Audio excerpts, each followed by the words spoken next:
Hello दोस्तों, नमस्कार। हमारे चैनल में आप सभी का स्वागत है। मैं आरती शुक्ला अपने अवधि लोकगीत चैनल पे आप सभी को एक कजरी गीत सुनाने जा रहे हैं। जैसा लगे कमेंट करके ज़रूर बताएं।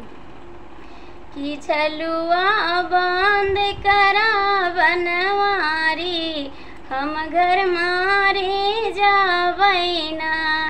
कि झलुआ बांध करा बनवारी, हम घर मारे जावैना। कि हम घर मारे जावैना। कि झलुआ बांध करा बनवारी, हम घर मारे जावैना। सासु ससुर घर हियारत होई, सास ससुर घर हियारत होई। कहाँ गए जनक दुलारीन, आई झलुआ बांध करा बनवारी, हम घर मारी जावैना। कि झलुआ बांध करा बनवारी, हम घर मारी जावैना।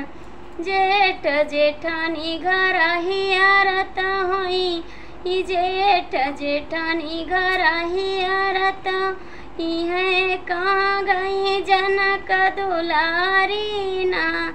कि झलुआ बांध करा बनवारी, हम घर मारी जावैना। कि झलुआ बांध करा बनवारी, हम घर मारी जावैना।